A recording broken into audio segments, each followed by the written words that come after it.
ആണുങ്ങൾ വേദിയിലും സദസ്സിലും ഇരിക്കെ ശരീരാകാരം കാണിച്ച് സംഗീതാത്മകമായ തുള്ളലുകൾ നടത്തുന്നു എന്നുള്ളതാണ് ഇപ്പോൾ വരുന്ന ഇതിനുമായിട്ടുള്ള ബന്ധപ്പെട്ടുള്ള വിമർശനങ്ങൾ. ഇതിലിപ്പോൾ സർക്കാർ എടുത്ത നിലപാട് ഒരു അടിയും പിന്നാക്കം പോവില്ല എന്നുള്ളതാണ്. വിദ്യാഭ്യാസ വകുപ്പ് മന്ത്രി വളരെ കൃത്യമായി പറയുന്നു. പാർട്ടി ഇതിൻ്റെ നിലപാടും വ്യക്തമാക്കുന്നു. മതസംഘടനകൾ വിദ്യാഭ്യാസ കാര്യത്തിൽ ആജ്ഞാപിക്കേണ്ടതില്ല എന്ന് കൃത്യമായ സന്ദേശമാണ് നൽകുന്നത്. പിന്നാക്കം പോകുന്നില്ല. സ്കൂളുകൾ ചെയ്യാം, വിദ്യാർത്ഥികൾക്ക് തീരുമാനിക്കാം. നിങ്ങൾക്ക് ചെയ്യണോ വേണ്ടയോ എന്നുള്ളത് വിദ്യാർത്ഥികൾക്ക് തീരുമാനിക്കാം. സ്കൂളിനോ അധ്യാപകർക്കോ മറ്റ് സാധ്യതയില്ല. ഇത് അടിച്ചേൽപ്പിക്കലാണോ? ഒരു അടിച്ചേൽപ്പിക്കലുമല്ല എന്ന് മാത്രമല്ല, കുട്ടികൾ ഇഷ്ടപ്പെടുന്ന ഒരു എക്സസൈസാണ്. അതിൽ സംഗീതം വരുമ്പോൾ ഒരു ആവേശമുണ്ടാകും. ഉല്ലാസം പാടില്ല. സ്കൂളുകളിൽ ഒരു ഉല്ലാസത്തിലുള്ള ഒരു പരിപാടി ഉണ്ടായിക്കഴിഞ്ഞാൽ അത് എന്തൊരു അപകടമാണ് എന്ന മട്ടിലാണ് ഈ പറയുന്ന ആളുകൾ പ്രതികരിക്കുന്നത്. മുഴുവൻ മുസ്ലിം ന്യൂനപക്ഷത്തിൻ്റെയും പ്രതിനിധികളെന്ന് അവകാശപ്പെട്ടുകൊണ്ട് ചിലർ നടത്തുന്ന പ്രതികരണങ്ങളായിട്ടേ ഞാനിതിൽ കാണുന്നുള്ളൂ. മുഴുവൻ മതസംഘടനകളും എതിർപ്പുമായി രംഗത്ത് വന്നിട്ടില്ല. ലീഗിലെ തന്നെ ചില നേതാക്കൾ പ്രതികരിക്കുന്നു. ഇപ്പോൾ പരസ്യമായി പ്രതികരിക്കേണ്ട എന്നൊരു തീരുമാനം അവർ എടുക്കുന്നത് എന്തുകൊണ്ടാണ്? മുസ്ലിം ലീഗിലും പോലും വനിതാ ലീഗിൻ്റെ കാര്യത്തിലൊക്കെ നേരത്തെ എടുത്ത നിലപാടിൽ നിന്നും മാറി ചിന്തിക്കേണ്ടി വന്നിട്ടുണ്ട്. കൂടുതൽ ആളുകൾ വനിതാ മുസ്ലിം ലീഗിലേക്ക് എത്തുന്നു. കൂടുതൽ സംസാരിക്കുന്ന, നന്നായി ബുദ്ധിയോടെ കാര്യങ്ങൾ അവതരിപ്പിക്കുന്ന പെൺകുട്ടികൾ അതിലേക്ക് കടന്നു വരുന്നു. അതുമായി ബന്ധപ്പെട്ട് നമ്മൾക്കറിയാവുന്നതാണല്ലോ ഈ നേരത്തെ ഉണ്ടായൊരു വിവാദവും പ്രതികരിച്ച പെൺകുട്ടികളോട് ചിലരെടുത്ത സമീപനവും അത് അവർക്ക് തിരുത്തേണ്ടി വന്ന സാഹചര്യവും. അപ്പോൾ അതവിടെ നിൽക്കുകയാണ്. അതുകൊണ്ട് തന്നെ ആ രീതിയിൽ ലീഗിന് മാറേണ്ടി വന്നിട്ടുണ്ട്. ഇനി ഇംഗ്ലീഷ് വിദ്യാഭ്യാസവുമായി ബന്ധപ്പെട്ട് നേരത്തെ ഈ പറയുന്ന ഈ തരത്തിൽ പുരോഹിതരെടുത്ത നിലപാടിൽ നിന്നും അവർക്ക് പിന്നാക്കം പോകേണ്ടി വന്നിട്ടുണ്ട്. ഇപ്പോൾ എത്ര മുസ്ലിം ലീഗ് നേതാക്കളാണ്, മുസ്ലിം ലീഗ് മാത്രമല്ല മുസ്ലിം നേതാക്കൾ അല്ലെങ്കിൽ സമ്പന്നരായ കുറേ പേരെങ്കിലും സ്കൂളുകൾ തുടങ്ങിയിട്ടുണ്ട്. അവിടെ നല്ല വിദ്യാഭ്യാസം, നല്ല നിലവാരത്തിലുള്ള വിദ്യാഭ്യാസം, ഇംഗ്ലീഷ് വിദ്യാഭ്യാസം. ഈ അബ്ദുൾ വഹാബിൻ്റെ സ്കൂളിൽ ആണ് ജനറൽ ന്യൂട്രൽ യൂണിഫോമൊക്കെ വളരെ നേരത്തെ വന്നിട്ടുള്ളത്. അവിടെ പാൻസിട്ടാണ് പെൺകുട്ടികൾ പഠിക്കുന്നത്. വേറെ തങ്ങൾമാരുടെ സ്കൂളുണ്ട്, മഞ്ചേരിയിലുള്ള കോളേജുണ്ട്, അവിടെയും അതാണ് യൂണിഫോം. പെൺകുട്ടികൾക്ക് സൗകര്യമുള്ള വേഷം ഇട്ട് നടക്കുമ്പോൾ ഇത് പറയുന്ന കാര്യം ജനറൽ ന്യൂട്രൽ യൂണിഫോമിൽ തുടങ്ങിയ വിഷയമായതുകൊണ്ടാണ് ഞാനത് പറയുന്നത്.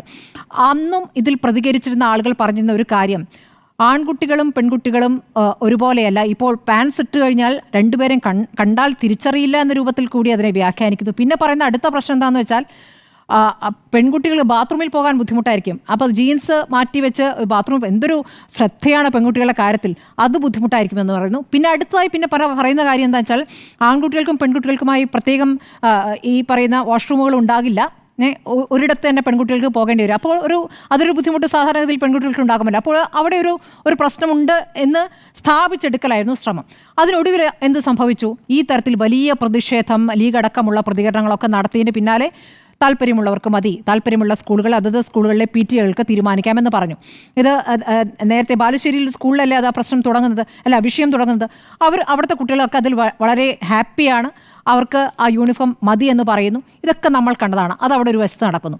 ഈ തരത്തിൽ ഇപ്പോൾ മലപ്പുറവുമായി ബന്ധപ്പെട്ടൊക്കെ, നമ്മൾ മലപ്പുറം എന്നതിലേക്ക് ചുരുക്കണ്ട, പക്ഷെ പറയുമ്പോൾ അത് പറയണം. മലപ്പുറവുമായി ബന്ധപ്പെട്ടൊക്കെ പെൺകുട്ടികൾ വിദ്യാഭ്യാസപരമായൊക്കെ എത്ര മുന്നോട്ട് പോയിരിക്കുന്നു, പുറത്തു പോയി പഠിക്കുന്നവർ.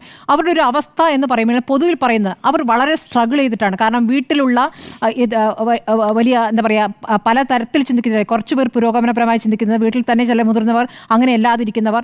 അപ്പോൾ അവരെയൊക്കെ ഒന്ന് മനസ്സിലാക്കി കൊടുത്തുകൊണ്ട്, അല്ലെങ്കിൽ ആ എതിർപ്പുകളെയൊക്കെ മറികടന്നുകൊണ്ടൊക്കെ പഠിക്കാൻ പോകേണ്ട അവസ്ഥ, നല്ല ജോലിയിൽ പ്രവേശിക്കാൻ കഴിയുന്ന ഒരു സാഹചര്യം, ഇതൊക്കെ തന്നെ അവർ സ്ട്രഗിൾ ചെയ്താണ് നേടിയെടുത്തിട്ടുള്ളത്. അപ്പോൾ അങ്ങനെ നേടിയെടുത്ത മുസ്ലിം പെൺകുട്ടികളുടെ ഒരു നാടാണ് നമ്മുടേത്. അവിടെയാണ് ഈ രൂപത്തിൽ സുംബ കളിച്ചാൽ ആണും പെണ്ണും ഇടകലർന്ന്, ആണും പെണ്ണും തമ്മിൽ സംസാരിച്ചാൽ തന്നെ ലൈംഗികത മാത്രമേ ഉള്ളൂ എന്ന് കരുതുന്നവരാണ്. ആണും പെണ്ണും ഒന്ന് ഇടകലർന്ന് പഠിക്കുകയാണ്. അപ്പോൾ ഡാൻസ് കളിക്കുമ്പോഴേക്കും പ്രത്യേക വികാരം വരുമോ? അതാണ് എനിക്ക് മനസ്സിലാകാത്തത്.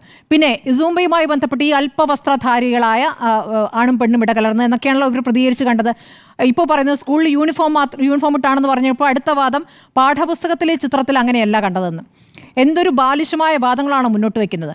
ഇപ്പോൾ ഈ പ്രധാനപ്പെട്ട ഇപ്പോൾ ജിഫ്രി മുത്തുക്കോയ തങ്ങളൊന്നും അതിൽ പ്രതികരിച്ചായി ഞാൻ കണ്ടില്ല. നമ്മൾക്ക് ഇതിലൊക്കെ എതിർപ്പ് പറയുന്ന ആളുകളെ നമ്മൾ ശ്രദ്ധിച്ചു കഴിഞ്ഞാൽ, വർഷങ്ങൾക്ക് മുമ്പ്, അധികം വർഷമായിട്ടില്ല, സ്കൂളിൽ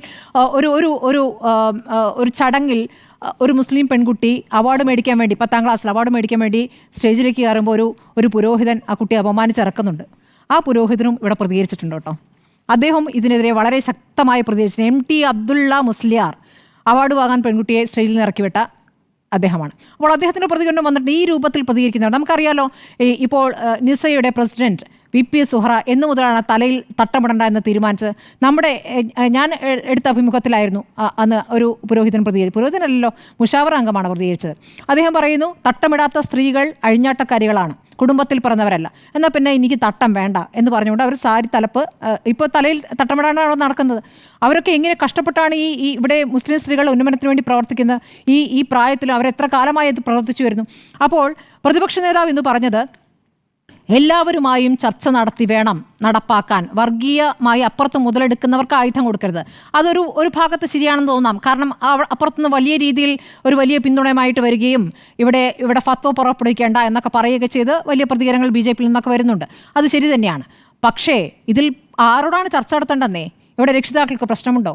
PTA-യിൽ നിന്ന് പ്രശ്നങ്ങൾ വന്നോ? സ്കൂളുകളിൽ നിന്ന് പ്രശ്നങ്ങൾ നമ്മൾ കേട്ടോ? ഇല്ല. അപ്പോൾ ഈ പറയുന്ന പുരോഹിതരുമായി ചർച്ച ചെയ്തിട്ടാണോ സ്കൂളുകളുടെ കരിക്കുലം തീരുമാനിക്കേണ്ടത്? ഇപ്പോൾ സ്കൂൾ സമയവുമായി ബന്ധപ്പെട്ടും ഒരു വിഷയം അവിടെ നിൽക്കുന്നത് ഹൈക്കോടതി ഉത്തരവാണ്, നടപ്പാക്കേണ്ടി വരും. ഇനി ഇതിലൊരു രാഷ്ട്രീയം പറയാം.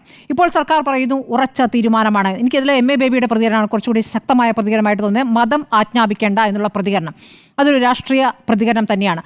മന്ത്രി ഇപ്പോൾ ഉറച്ച നിലപാടാണ് ഇപ്പോൾ എടുക്കുന്നത്. പക്ഷേ പലപ്പോഴായി പിന്നാക്കം പോയത് നമ്മൾ കണ്ടു. ജെൻഡർ ന്യൂട്രൽ യൂണിഫോമിൻ്റെ കാര്യത്തിലും നമ്മൾ കണ്ടതാണ്. ഒരു പ്രത്യേക ഘട്ടങ്ങളിൽ ഈ വോട്ട് രാഷ്ട്രീയവുമായി ബന്ധപ്പെട്ടൊക്കെയാണ് ഈ നിലപാടുകളും പ്രതികരണം നിൽക്കുന്നതെന്നൊരു വിഷയം കൂടി അവിടെ നിൽക്കുകയാണ്. ഇപ്പോൾ ഇതിൽ വഴങ്ങിക്കൊടുക്കേണ്ടതാ എന്നൊരു നിലപാടെടുക്കുന്നത് CPM വോട്ട് രാഷ്ട്രീയവുമായി ബന്ധപ്പെട്ട് എടുത്തിരിക്കുന്ന മറ്റൊരു നിലപാടിൻ്റെ തുടർച്ചയായിട്ട് വേണം കാണാൻ. ഇപ്പോൾ ആ എതിർപ്പുണ്ടായാലും കുഴപ്പമില്ല എന്ന രൂപത്തിലേക്ക് അതിൽ മാറിക്കഴിഞ്ഞിരിക്കുന്നു എന്നതുകൊണ്ട് കൂടിയാണ് അതിൽ പ്രതികരണങ്ങൾ ഇത്ര ശക്തമാകുന്നതെന്നാണ് ഞാൻ കരുതുന്നത്. പുരോഗമനപരമായ നിലപാടില്ല എന്ന് ഞാൻ പറയുന്നില്ല. പക്ഷേ കൊടുക്കേണ്ട സാഹചര്യം വന്നാൽ വഴങ്ങിക്കൊടുക്കുന്നു എന്നുള്ളതാണ് മുൻപ് നമ്മൾ കണ്ടിട്ടുള്ളത്.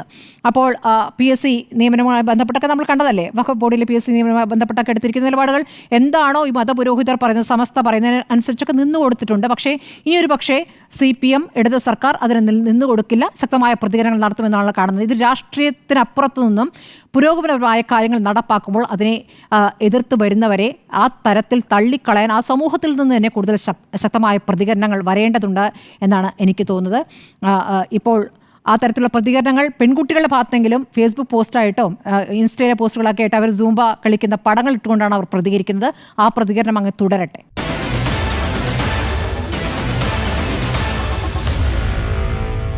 Meet the editors.